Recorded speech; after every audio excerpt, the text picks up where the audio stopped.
Welcome to DES Trucks. In this video, I want to talk about something on the Super Duties from the F-250s all the way up to any of the four-wheel drive Super Duties.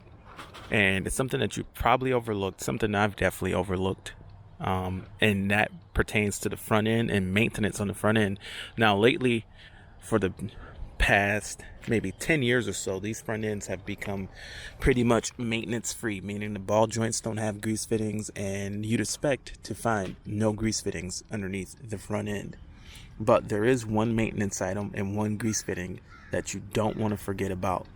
And I was not aware that this grease fitting was here, and it is on the front half shafts. So let's take a look underneath and see if we can spot the grease fitting. And there it is, right there on your half shaft.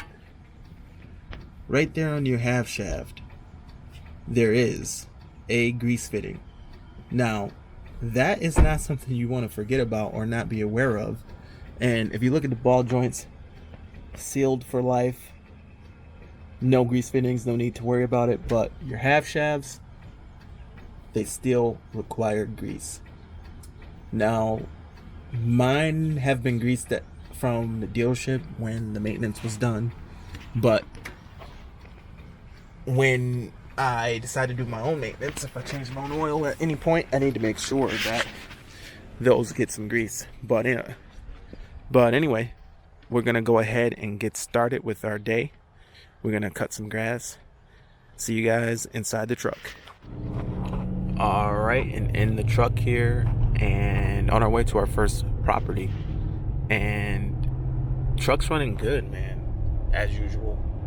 6.2, 430 gears. Can't even really tell the trailer's back there.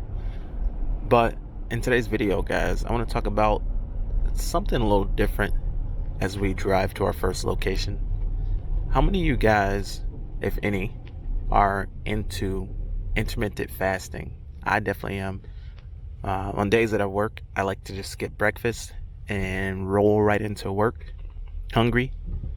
Well, not really hungry, because for whatever reason, I've been doing it for so long that I really don't get hungry in the morning. I will get a little hungry around like 12 noon, but not the typical kind of hungry that you would expect, like low, like a blood sugar crash or anything, like your stomach's growling. I don't really get that feeling, but on certain days, depending on whatever I had before, I might feel a little bit low on energy, and then that's when I'll kind of eat something for lunch.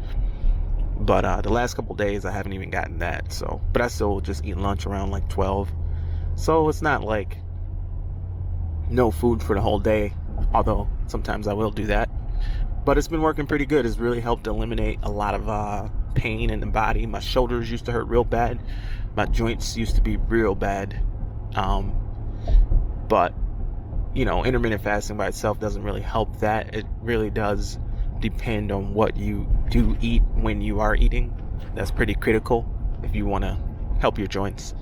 But today, I brought a little can of pecan nuts, which are really good, high in omega-3 fatty acids, and just overall good for health. So I brought a can of those, and I'll eat those at lunch. That's all I'll have, nothing bad. And then when it comes to like junk food and everything, I'll splurge a little bit more on the weekends.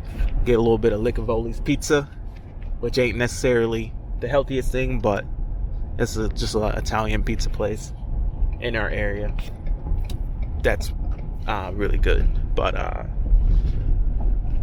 we're gonna go ahead and cut some grass. We've actually been struggling with this first house on the route, and the lawn every week is just overgrown. It's crazy. It's ridiculous. It's like cutting the lawn that gets cut once a month. This woman is fertilizing her lawn to grow this much every week. It's been difficult, to say the least. It's like you can pull a truckload of grass off her lawn if you bag it. If you put it in the catcher, it pulls literally a truckload of grass out of the lawn because it's so thick and so long.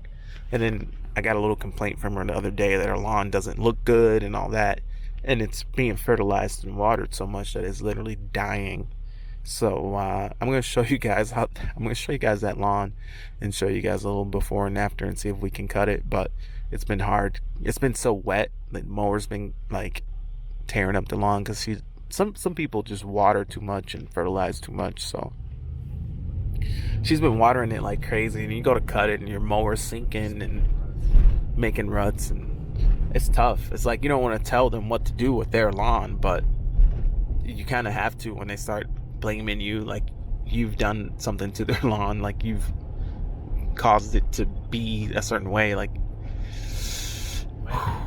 some of that laying down stuff before we cut. Yeah, you saw I did that last week. Yeah. And it's like tough. Like, man, tried to blow it out a little bit, but it's kind of like not working. But anyway, I'll show you guys that lawn, and we'll maybe do a before and after. Anyway, see you guys there. All right, guys, this is what we're dealing with. Look how dead this area is. It's all disease. Looks like it's just been over fertilized, but check out how tall this grass is. Check it out, guys. It's so thick, and it's so it's hard to really receive it, but it's just every week it's just so tall. It's ridiculous, but it's hard to pick up how long this really is. But I'm gonna cut it, and I'm gonna put all the grass in a pile so we can see exactly how long it is. Anyway, let's get this cut. All right, and look at that. We pulled all this grass just off the front yard. Pretty insane. All right, and here is how it looks after it is done. Pretty brutal, but still turned out decent. Anyway, see you guys at the next scene. All right, back home and done for the day. Guys, I had a little bit of a casualty today.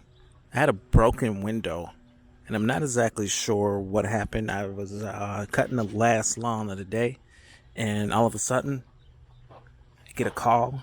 Someone comes outside, calls me over, and it's the homeowner, and she's letting me know that her window is broken. Her window is shattered. So I'm looking at it. I haven't trimmed the lawn or edged it yet, so I'm like, not sure how it could have happened, but I would imagine that it had something to do with the mower, because just the outside plane was broken. I didn't see nothing. I didn't hear nothing, but the outside of the window was broken. So I don't know how it could have happened, but I got blamed.